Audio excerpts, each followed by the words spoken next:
چونکہ وقت آیا ہے تو میں یہ گزارش کر دوں، آج فتنے بہت ہیں، فتنوں سے بچنے کا جو طریقہ رسول اکرم صلی اللہ علیہ وسلم نے دیا ہے، ان طریقوں کو اگر غور سے پڑھا جائے تو اللہ کے ذکر اور قرآن سے بڑھ کے کوئی طریقہ نہیں۔ گھر گھر میں جادو، ٹونا اور نہ جانے کیا کیا نام ہے۔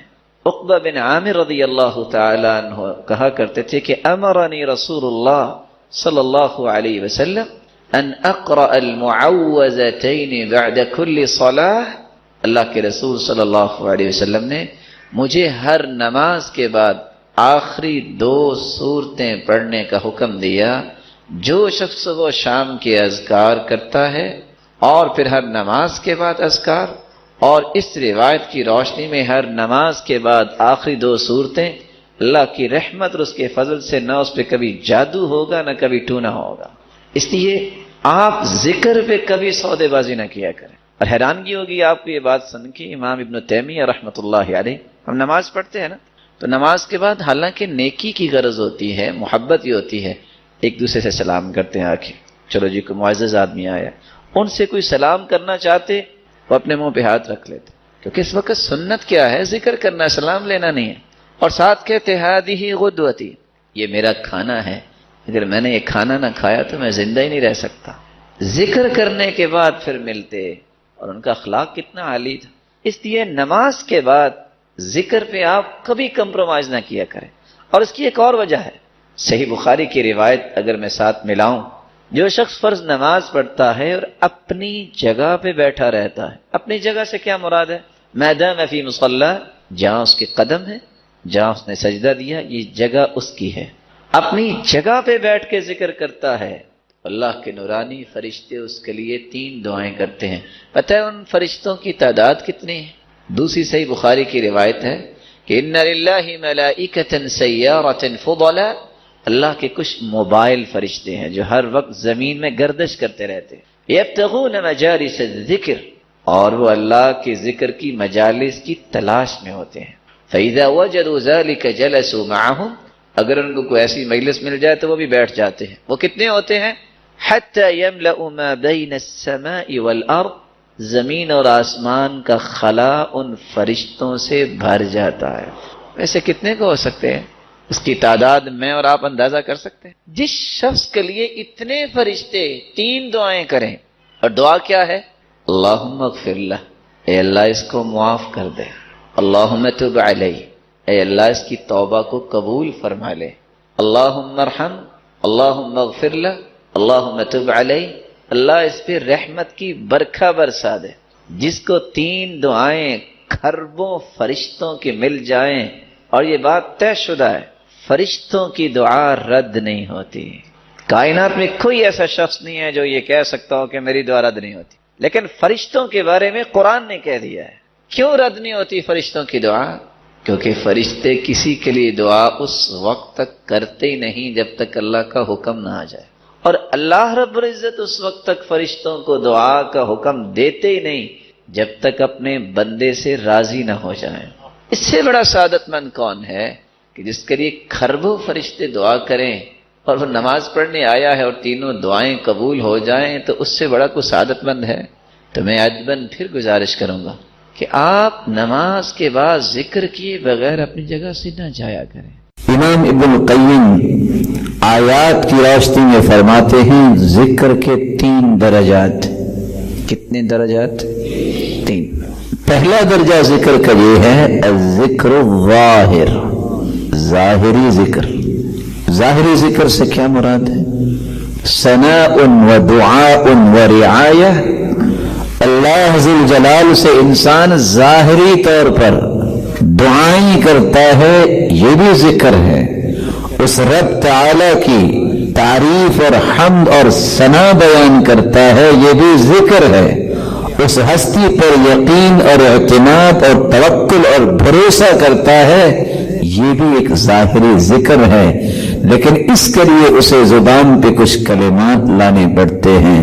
جب وہ اللہ کی تعریف کرے گا تو کہے گا سبحان اللہ، اللہ تو ہی پاک ہے، الحمدللہ میرے مالک تعریفوں کے لائق ہے ہی تو، اللہ اکبر، اللہ تو سب سے بڑا ہے، لا الہ الا اللہ، میرے مالک تیرے سوا کوئی عبادت کے لائق ہے ہی نہیں، اس کی تعریف، اس سے دعا کرنا، یہ بھی ذکر ہے ظاہری، اللہ کی رعایت اور توکل اور بھروسے کو اپنے زبان سے بیان کرنا، یہ ظاہری ذکر ہے۔ اللہ معی، میرا رب میرے ساتھ ہے، کچھ نہیں ہو سکتا مجھے، کلا ان ربی سیہدین، میرا رب مجھے راہ راست پہ رکھے گا، اللہ ناظر الی، میرا رب تو مجھے دیکھ رہا ہے، اللہ شاہدی، میرا رب تو اس بات پہ گواہ ہے، مجھے پریشانی کس بات کی ہے، فہو ناظر الی، کوئی دیکھے یا نہ دیکھے کہ میرا حال کیا ہے، میرا مالک تو دیکھ رہا ہے، جس کی رعایت میرا مالک کرے، جس کو معیت مل جائے اس ہستی کی، اسے اور چاہیے کیا۔ یہ ظاہری ذکر اس وقت تک طاقتور نہیں بنتا، اس وقت تک اس میں پاور نہیں آتی، اس وقت تک انسان کو مضبوط نہیں کرتا جب تک وہ ذکر خفی نہیں کرتا۔ دوسرا مرتبہ ہے یہ ذکر خفی کیا ہوتا ہے، والخلاص من القیود والبقاء مع الشہود ولزوم المسامرہ۔ ذکر خفی تین طریقوں سے ہوتا ہے۔ جب تک انسان دنیا کی قید و بند سے اپنے آپ کو آزاد کر کے اللہ کا غلام نہیں بنتا، جب تک اس کے دل میں یقین پیدا نہیں ہوتا میرا رب دیکھ رہا ہے، میرا رب دیکھ رہا ہے، اور جب تک اس رب سے ہم کلام ہونے کی چاہت اور تمنا اور تڑپ نہیں ہوتی کہ دن کو نہیں، میں نے رات کو چپکے سے اس سے باتیں کرنی ہے، جو میں بات کروں گا وہ پوری کرے گا، جب تک یہ تین چیزیں ذکر خفی کی اختیار نہیں کرتا اس کے ظاہری ذکر میں قوت نہیں آتی۔ امام ابن القیم رحمۃ اللہ علیہ ذکر کا تیسرا مرتبہ بیان کرتے فرماتے ہیں، شہود ذکر الحق والتخلص من شہود ذکرک۔ ذکر کا تیسرا مرتبہ یہ ہے جب بھی اللہ کا ذکر کرو تو دو چیزیں نہ بھولو۔ پہلی چیز، دنیا میں ہر وہ چیز ریلائبل ہوتی ہے، قیمتی ہوتی ہے، لوگ مانتے ہیں، قبول کرتے ہیں، جس کام کا، جس عمل کا کوئی گواہ ہوتا ہے۔ اللہ کے ہاں سب سے قیمتی چیز وہ ہے جس کا اللہ کے سوا کوئی گواہ نہیں ہوتا۔ جب تک خالص اللہ کی رضا کے لیے اور اس نیت سے ذکر نہ کیا جائے، اللہ تیرا ذکر باقی رہنا چاہیے، میری جان جاتی ہے تو چلی جائے، مجھے اپنے نام کی ضرورت نہیں، تیرے نام کو بلند کرنے کی تمنا ہے۔ یہ وہ ذکر ہے جو انسان کو پھر عظمتیں دلاتا ہے۔ اللہ عز و جلال ایسے ذکر ہمیں بھی نصیب فرمائے۔ اور یہ تینوں کے تینوں مراتب تین انداز سے پورے ہو سکتے ہیں، زبان سے، دل سے، جوارح سے۔ یہ ظاہری اور خفی ذکر اور حقیقی ذکر زبان سے کیسے ہوگا؟ زبان کس نے بنائی ہے؟ اس سے بڑی سعادت کیا ہے زبان کی کہ اس پہ اس کے مالک اور خالق کا تذکرہ آ جائے۔ اس سے بڑی سعادت ہے اس زبان پہ۔ قلبی ذکر، زبان پہ جاری ہونے والے الفاظ صرف الفاظ ہی نہ رہ جائیں، جب تک وہ رب تعالیٰ کی صفات میں غور نہیں کرتا، رب تعالیٰ کی نعمتوں میں غور نہیں کرتا، دل سے سوچتا ہی نہیں میرے رب کی کتنی نعمتیں ہیں، میرے رب کی کتنی بڑی بادشاہت ہے، اتنا بڑا آسمان کوئی ستون ہی نہیں ہے۔ فارجع البصر هل ترى من فطور، کوئی اس میں سوراخ نہیں ہے، کب سے ہے اور کب تک رہے گا کوئی نقص نہیں ہے۔ ہر چیز، سورج اپنے وقت پہ نکلتا ہے، چاند اپنے وقت پہ نکلتا ہے۔ یہ میرے رب کا کیسا نظام ہے؟ جب تک وہ اللہ کی کون میں تفکر نہیں کرتا، کائنات میں نعمتوں پہ غور و فکر نہیں کرتا، اور اللہ نے جو مخلوقات میں اسرار رکھے ہیں ان اسرار کو سمجھنے کی کوشش نہیں کرتا، یہ ذکر اس کے دل میں لذت پیدا نہیں کرتا۔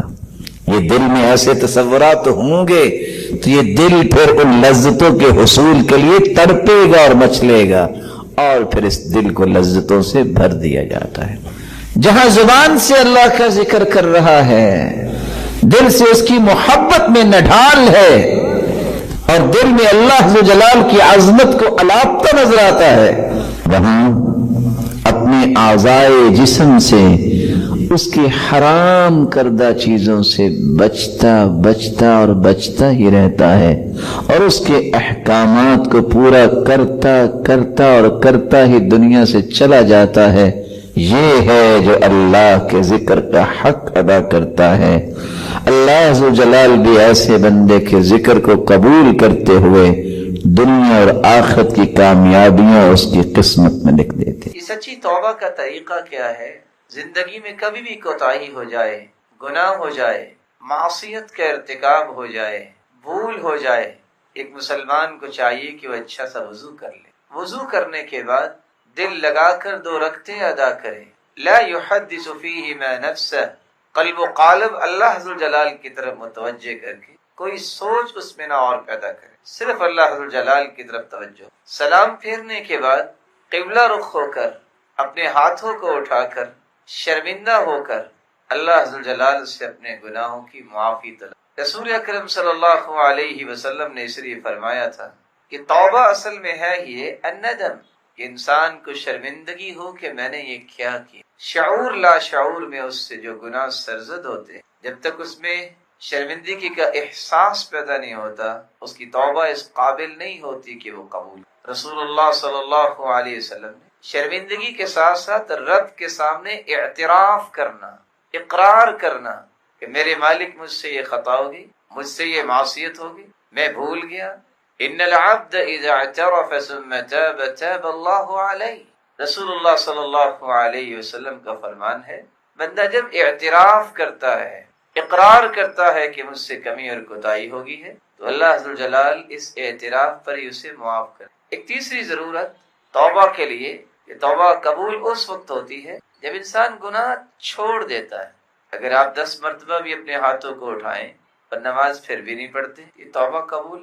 آپ جھوٹ بولتے ہیں، اللہ نہ کرے 10 مرتبہ بھی آپ نے توبہ کی اور جھوٹ جاری ہے، شرط یہ ہے کہ وہ گناہ چھوڑے، کیونکہ رسول اللہ صلی اللہ علیہ وسلم نے فرمایا ان العبد اذا اخطأ خطیئہ نکتت فی قلبہ نکتۃ سوداء، جب بندہ گناہ کرتا ہے تو اس کے دل میں ایک سیاہ نشان لگ جاتا ہے، نقطہ لگ جاتا ہے، وہ گناہ کرتا جاتا ہے اور دل سیاہ ہوتا جاتا ہے، یہاں تک کہ پورا دل سیاہ ہو جاتا ہے۔ لیکن اگر وہ فإن هو نزع واستغفر وتاب صقل قلبه، اگر وہ گناہ کو چھوڑ دے، توبہ کر لے، استغفار کرے، تو اللہ عز و جلال اس کے دل کو بھی دوبارہ سفید کر دیتے ہیں اور اس کے گناہوں کو بھی معاف کر۔ اس لیے رسول اللہ صلی اللہ علیہ وسلم کے اس فرمان کی روشنی خصوصاً شرک اور بدعات سے فوراً توبہ کی۔ شرک کی تو معافی نہیں ہے اگر انسان اس حالت میں فوت ہو، اور بدعت جس کو معمولی سمجھا جاتا ہے، بدعت کا مطلب یہ ہے کہ وہ کام جو اللہ کے رسول نے نہیں کیا، جس کا حکم نہیں دیا، جو صحابہ کرام نے عمل نہیں کیا، وہ عمل کرنا شروع کر دے اور کہے کہ بہت اچھا عمل ہے۔ کوئی بھی اچھائی ایسی نہیں جس کے بارے میں اللہ کے رسول نے آگاہ نہ کیا ہو۔ اس سے جو دین اللہ کے رسول کے زمانے میں نہیں تھا وہ آج بھی دین نہیں ہو سکتا۔ رسول اللہ صلی اللہ علیہ وسلم نے فرمایا ان اللہ احتجر التوبہ عن کل صاحب بدعہ، بدعتی انسان کی توبہ قبول نہیں حتی یدعها، جب تک وہ اس بدعت کو چھوڑ نہیں۔ تو اللہ عز و جلال کے سامنے اپنے گناہوں کا اعتراف کرنا، شرمندہ ہو جانا، گناہوں کو چھوڑ دینا، اور خصوصاً بدعات سے اپنے آپ کو بچانا، اور 5ویں بات عزم مصمم کرنا کہ اللہ میں آج کے بعد ایسا نہیں کروں۔ جب انسان یہ عزم کر لیتا ہے اللہ عز و جلال کو یہ عزم بہت پسند۔ اور 6ٹھی بات رد الحقوق الی مظالمها، کسی کے ساتھ زیادتی کی ہے، کسی کا پیسہ ہے واپس لوٹانا پڑے، وہ دنیا میں نہیں رہا اس کی طرف سے صدقہ کر دیے، کسی کے ساتھ زیادتی کی ہے اسے معذرت کرنا پڑے گی۔ اور 7ویں چیز، جس برے معاشرے میں اس نے یہ گناہ کیا ہے، دوست برا ہے، اس سے کنارہ کرنا پڑے، وہ مجالس چھوڑنی پڑے، یہ توبہ کے لیے ضروری ہے تاکہ وہ توبہ پہ قائم رہ سکے۔ ایک شخص آیا تھا اور آ کے کہتا ہے کہ میں نے 99 لوگوں کو قتل کیا ہے، کیا میری توبہ ہے؟ تو پادری نے کہا کہ اتنے بڑے ظالم کی توبہ کیسے ہوگی؟ اس نے اس کی بھی گردن اڑا دی۔ پھر کسی صالح اور نیک انسان کے پاس آیا، یہ بتاؤ میری توبہ ہے؟ کہا اب بھی توبہ تیری ہے، اللہ کی رحمت بہت وسیع، لیکن توبہ کیسے ہوگی؟ اتقریۃ کذا وکذا فإنہم یعبدون اللہ، اس بستی کو چھوڑو، فلاں جگہ چلے جاؤ جہاں خالص اللہ ذو الجلال کی عبادت کرنے والے رہتے۔ وہ جو ہی گھر سے نکلا فأدرکہ الموت، موت آ گئی۔ اللہ کے نورانی فرشتے آ گئے، کچھ فرشتے کہیں کہ یہ جنت میں جائے گا کیونکہ اس نے توبہ کر لی، دوسرے فرشتے کہنے لگے کہ اس نے عمل تو کیا کوئی نہیں۔ فاختصمت الملائکہ، فرشتوں کی آپس میں تو تکرار ہوئی۔ اللہ نے ایک اور فرشتہ بھیجا، صحیح الجامع کی روایت ہے، جس نے آگے کہا قیسوا بینہما، پیمائش کرو، اس کا جسد خاکی نیک لوگوں کے قریب ہے یا بد لوگوں کے قریب ہے۔ پیمائش کی گئی، فوجداہ الی ہذہ اقرب بشبر، تو اس انسان کا جسد خاکی ایک بالشت نیک لوگوں کے قریب تھا۔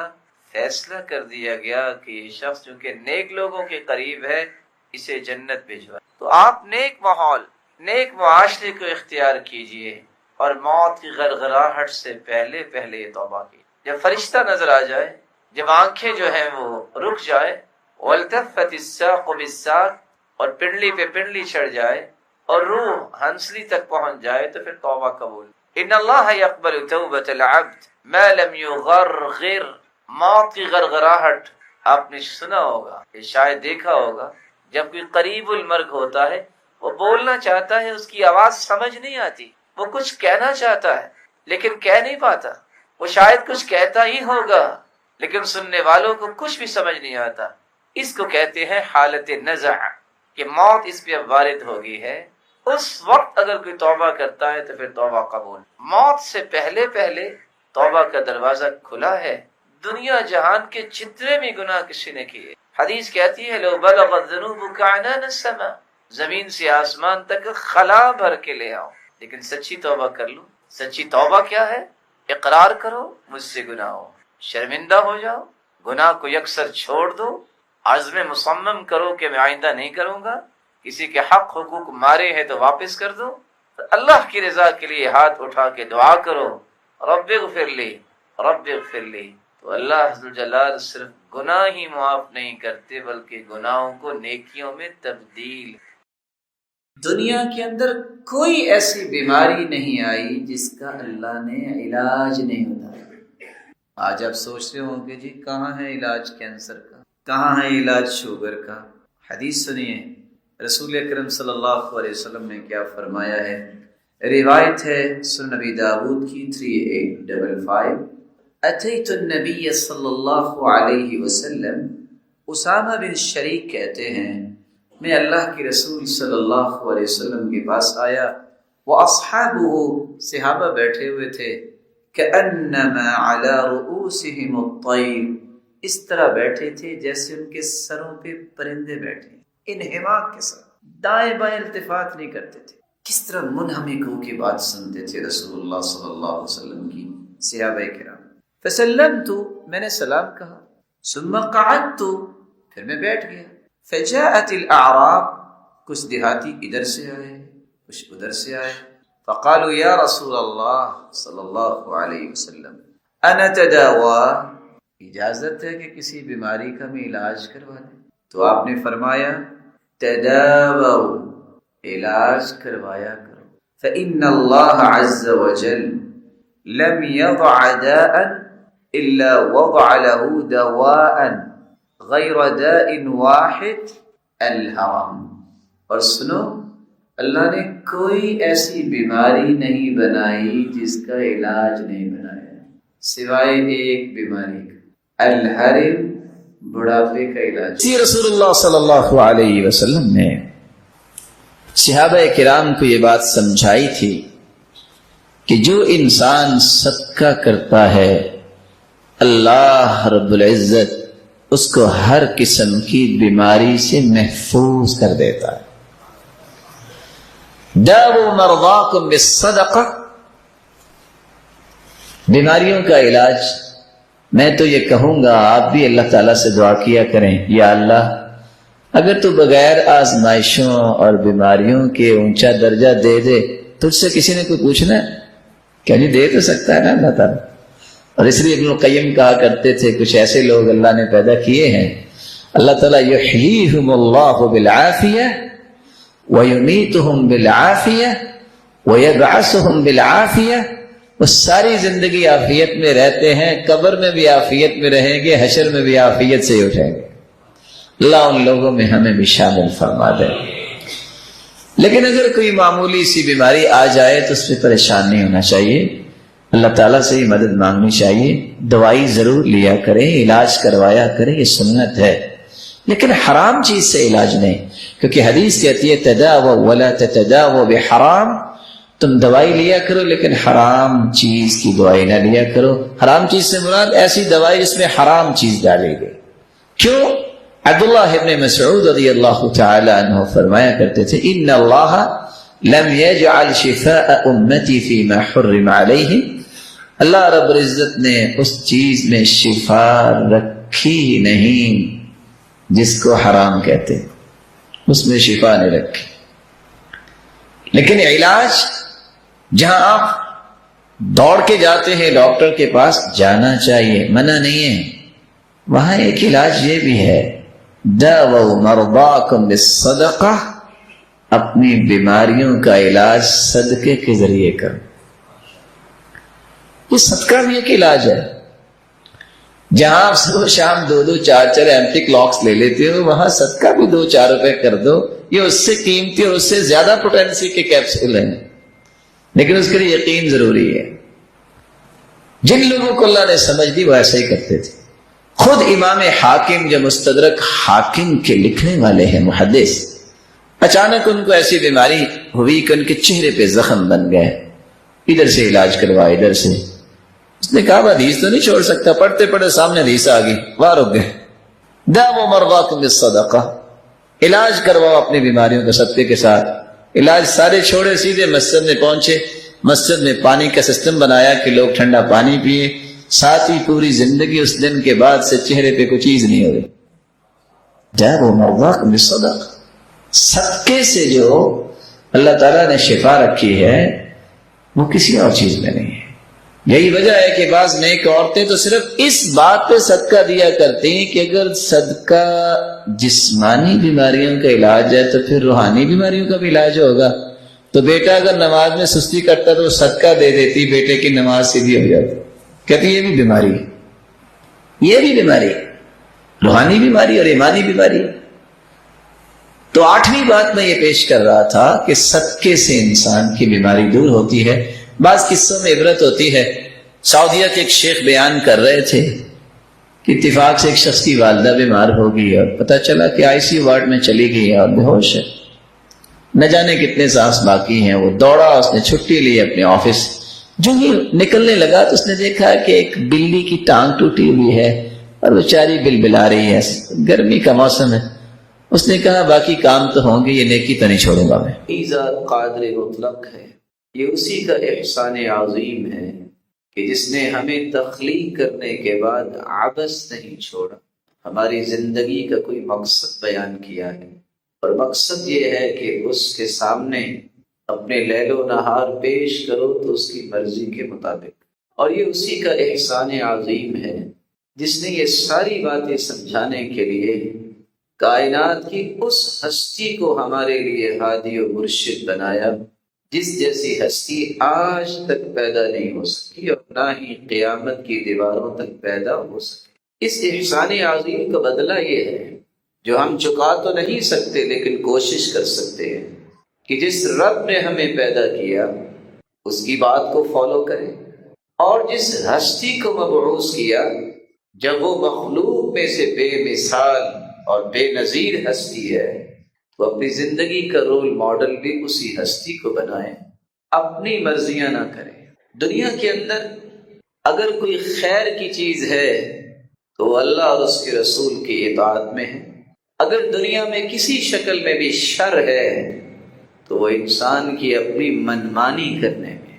یہی تو اللہ ذوالجلال کا احسان ہے کہ اس نے جہاں انسان کو اشرف المخلوقات بنایا ہے، اس کے لیے جس دستور اور آئین اور کانسٹیٹیوشن کا فیصلہ کیا ہے وہ کلام ربانی جس کو قرآن کہتے ہیں، وہ فرمان نبی جس کو حدیث کہتے ہیں، وہ بھی پوری کائنات کے نظاموں سے اشرف اور اعلیٰ اور ارفع بنائے۔ اس سے بڑی حماقت کیا ہو سکتی ہے کہ کھربوں انسانوں کا خالق جو بات کہے اس کی تو کوئی عظمت ذہن میں نہ ہو، اور فرد واحد کی عقل یہ کہے کہ میں صحیح کہہ رہا ہوں۔ انسان دنیا کے اندر ترقی اور فنون و علوم کے جن بھی مراتب پہ پہنچ جائے، یہ ایک انسان نہیں، پوری انسانیت اگر دنیا کے تمام فنون کو اپنے دامن میں جمع کر لے، لیکن اللہ کے رسول صلی اللہ علیہ وسلم کے ایک فرمان کی عظمت کو نہیں پہنچ سکتا۔ اس لیے اللہ تعالیٰ نے ایک فیصلہ کیا ہے جس فیصلے کو سمجھنا بہت ضروری ہے، اور وہ فیصلہ یہ ہے، دنیا کے اندر اللہ نے جتنا علم اتارا ہے، جتنے فنون اللہ ذو الجلال نے انسانوں کی عقلوں میں ڈالے ہیں، یہ کسی کے پاس سارے کے سارے جمع ہو جائیں، لیکن اگر وہ اللہ ذو الجلال اور اس کے پیغمبر کی اطاعت نہیں کرتا، اپنی خواہش کے پیچھے چلتا ہے، تو یہ سارے علوم اور ڈگریوں کے باوجود بھی وَأَضَلَّهُ اللَّهُ عَلَى عِلْمٍ، اللہ اسے گمراہ ہی رکھتے۔ کیسی گمراہی؟ وَخَتَمَ عَلَى سَمْعِهِ وَقَلْبِهِ، دیکھنے میں تو شاید اس کے کان بڑے خوبصورت لگتے ہوں، لیکن اللہ نے ان کانوں پہ مہر لگا رکھی، حق بات اس کے کانوں سے ٹکرا کے جاتی ہے، اندر جاتی نہیں، اسے پرواہ ہی نہیں ہوتی۔ وَقَلْبِهِ، شاید قلبی طور پہ وہ سمجھتا ہو کہ میرے جیسا بھی مضبوط نہیں ہے، بڑا دل گردے والا ہے، لیکن اس دل پہ مہر لگ چکی ہے، اس کے اندر اللہ کا خوف داخل نہیں۔ وَجَعَلَ عَلَى بَصَرِهِ غِشَاوَةً، کس قدر اللہ جلال گمراہی کے پردے اس پہ ڈال دیتے ہیں، آنکھیں شاید کہ اس کی اس قدر خوبصورت ہو کہ دنیا تعریفیں کرتی ہو، نظر اتنی تیز ہو کہ لوگ اس کی مثال پیش کرتے ہوں کہ وہ شخص تو دن دہاڑے جو ہے وہ ستارے دیکھ لیتا ہے، لیکن ان ساری کیفیتوں کے ساتھ اللہ کی طرف سے جب گمراہی پڑتی ہے، وَجَعَلَ عَلَى بَصَرِهِ غِشَاوَةً، ایسا پردہ اللہ آنکھوں پہ ڈالتے ہیں کہ اسے حق نظر ہی نہیں آتا۔ شاید کہ اتنی بڑی سزا دنیا کے اندر کسی کو نہ ملے جتنی سزا اس انسان کو ملتی ہے جس کو اللہ اپنی رحمت سے دھتکار دیتا ہے، اس پہ پٹا ڈال دیتا ہے۔ اس کی آنکھیں دیکھتی ہیں لیکن حق نہیں دیکھتی، اس کے کان سنتے ہیں لیکن حق بات نہیں سنتے، اس کی زبان تو ہے جو مشین کی طرح تیزی سے چلتی ہوگی، لیکن اس کی زبان پہ حق اللہ جاری نہیں کرتے، اس کی زبان حکمت نہیں بولتی۔ اس سے بڑی کوئی سزا نہیں۔ نہ جانے سلف صالحین کو اللہ نے کتنی خوبصورت عقل دی تھی، کہا کرتے تھے وہ لوگ کہ اگر انسان کے سر سے لے کے پاؤں تک بیماریاں ہی بیماریاں ہوں، اگر اس کا ایمان محفوظ ہے، اگر اس کا عقیدہ محفوظ ہے، اس کا منہج محفوظ ہے، تو اس جیسا صحت مند دنیا میں کوئی نہیں۔ لیکن اگر اس کے سر سے پاؤں تک سوئی کے برابر بھی اسے کوئی بیماری نہیں ہے اور وہ مشرک ہے، بدعتی ہے، خواہش نفس کا غلام ہے، تو اس سے بڑا روئے زمین پہ بیماری کوئی نہیں۔ اور سچ کہا، لوگ بیماریوں کے میئرز وہ بنائے بیٹھے ہیں کہ اس کو بخار ہو گیا، اس کو کھانسی ہوگی، اس کو فلاں چیز ہوگی، یہ ڈائبٹیز کا مریض ہو گیا، اس کو فلاں مرض ہے۔ یہ انسانوں کے میئرز ہیں۔ اللہ کے ہاں بیمار وہ ہے جس کا ایمان بیمار ہے۔ اللہ اس بیماری سے ہمیشہ بچائی رکھے۔ اللہ عز جلال کے اس فیصلے کی روشنی میں ہر مسلمان کی ذمہ داری ہے کہ وہ اس بات کو سمجھے کہ آخر تو دنیا کے اندر ترقی کی منازل طے کرنے کے لیے محنتیں کرنی پڑتی ہیں، سب کچھ مل جانے کے بعد بھی اگر گمراہی رہنا ہے تو کیوں نہ ان چیزوں کو سمجھا جائے جس سے گمراہیاں دور ہوتی ہیں، اور ان چیزوں سے بچا جائے جس سے انسان گمراہی کے دبیز پردوں کے نیچے اپنی زندگی کو لے جاتا ہے۔ اس کے لیے قرآن مجید کی اس اصطلاح کو سمجھنا ضروری ہے۔ افرأیت من اتخذ الہہ ہوا، جس نے رب کو معبود بنانے کی بجائے اپنی خواہش کو معبود بنا لی۔ مانتا ہے تو اپنی خواہش کی، پیروی کرتا ہے تو اپنی سوچ کی، اس کے سامنے نبوت کے زبان سے نکلے ہوئے نظریات کی کوئی قدر نہیں، وہ نظریہ مانتا ہے تو اپنا کشید کیا ہوا، اس کے سامنے صحابہ کے منہج کی کوئی قدر نہیں، وہ منہج اس کو سمجھتا ہے جو اس نے خود سیدھا کیا ہو۔ منہج کی ہر گتھی سلجھا چکے ہیں صحابہ، قرآن مجید کا نزول ختم ہو چکا، اس کی وضاحتیں ہو چکی، کسی نئی چیز کی اب ضرورت نہیں ہے، اسی قرآن، اسی منہج، اسی حدیث کو ہی اب ہر زمانے میں نافذ کرنے کی ضرورت ہے، اور اس کی اتباع کرنے کی، اس کی اطاعت کرنے کی، اس کی پیروی کرنے کی، اسی کے فرما بردار بننے کی ضرورت ہے، اور اسی کے مطابق اپنی عادات کو بنانے کی ضرورت ہے۔ ہوا کس کو کہتے ہیں؟ عربی زبان میں الہوا، یہ ہوا یا ہوا سے ہے، جس کا معنی ہوتا ہے خواہش۔ فلان اتبع ہوا عربی زبان میں بولا جاتا ہے، اور اس کا معنی ہوتا ہے کہ فلاں شخص نے اپنی خواہش کی پیروی کی۔ اور بعض نے یہ لفظ الہوا کا معنی کیا ہے عشق خیالی، جب انسان کسی ایسے نشے میں چلا جاتا ہے، اسے دنیا کی کوئی چیز نظر نہیں آتی، خیالات کا ہی عاشق بن جاتا ہے اور اپنے خیالات کو معشوق بنا بیٹھتا ہے، اس کا علاج نہیں ہوتا جب تک یہ اللہ سے سچی توبہ کر کے ایسے خیالات چھوڑ نہیں دیتا۔ المہوا عربی زبان میں فضا اور پہاڑوں کے درمیانی فاصلے کو کہتے ہیں، اس لیے امام راغب اصفہانی رحمۃ اللہ علیہ کہا کرتے تھے سمی بذالک لأنه يهوي بصاحب الدنيا بصاحبه الدنيا الى كل داہیہ۔ ہوا کو ہوا عربی زبان میں اس لیے کہتے ہیں کہ جس کو یہ چمٹ جائے دنیا کی ہر مصیبت اس کے سینے سے لگا دیتی ہے یہ ہوا۔ علماء امت کا کہنا ہے، امام کفوی فرماتے ہیں میل النفس الى ما تستلذ من الشہوات من غیر داعیت الشرع، کوئی شرعی دلیل نہ ہو اور دل مائل ہو کسی چیز کی طرف، شرعی کوئی دلیل نہیں ہے، یہ میلان جو انسان کے نفس کی طرف ہے، یہ رجحان جو کسی رائے کی طرف ہے، یہ میول جو انسان کے کسی نظریے کی طرف ہے، اسی کو ہی عربی زبان میں الہوا کہتے ہیں۔ اور بعض نے الہوا کی تعریف کرتے ہوئے لکھا ہے میل الطبع الی ما یلائمہ، اپنی طبیعت کو اس طرف لے جانا جو اس کی اپنی خواہش ہے۔ یہ طبیعتیں بدلنے کے لیے تو ایمان آیا تھا، اسلام تو آیا ہی اس لیے تھا، پرانی عادتیں ختم کی جائیں اور نئی عادتیں ڈیولپ کی جائیں۔ یہ تو مشرک بھی کہتے تھے وَإِذَا قِيلَ لَهُمْ تعالوا الى ما انزل اللہ، جب ان سے کہا جاتا ہے جو اللہ نے قرآن اتارا ہے نا اس کی طرف آؤ، تو وہ کہتے تھے قالوا بل نتبع ما الفینا علیہ آباءنا، اور دوسری جگہ ما وجدنا علیہ آباءنا، نہیں ہم تو وہ کام کریں گے جو ہمارے باپ دادا نے کیا، ہم تو وہ کام کریں گے جس پہ ہم نے اپنے بڑوں کو پایا۔ اس لیے اللہ نے یہ وضاحت دے دی اولو کان آباؤہم لا یعقلون شیئا ولا یہتدون، بے عقل تھے تمہارے بڑے، تم شریعت کے مقابلے میں ان کو مقدم کر رہے ہو، بے ہدایتیں تھے وہ، تم ان کی بات کر رہے ہو۔ بڑا وہ ہے جس کو کہتے ہیں محمد الرسول اللہ، مسلمان کا بڑا وہ ہوتا ہے جس کو اللہ نے نبی بنایا ہے، اور مسلمان کے لیے بات بڑی بھی وہ ہوتی ہے جو اللہ نے فرمائی ہو، جو اس کے رسول نے فرمائی۔ اس لیے علماء امت نے اس مصیبت کی ہولناکیوں کو بیان کیا ہے کہ جو شخص خواہش نفس کا غلام اور مرید ہو جاتا ہے اسے کن کن مصیبتوں کا سامنا دنیا میں بھی کرنا پڑتا ہے اور آخرت میں بھی کن کن مصیبتوں کا سامنا کرنا پڑے گا۔ قرآن مجید میں اللہ جلال نے فرمایا ہے جو شریعت کو چھوڑ کر، قرآن کو چھوڑ کر اپنی خواہش کا غلام بنتا ہے، اس سے مذموم فعل دنیا میں اور کو ہے ہی نہیں۔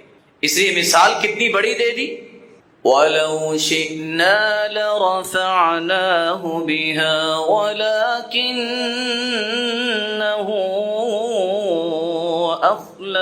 إلى الأرض واتبع هواه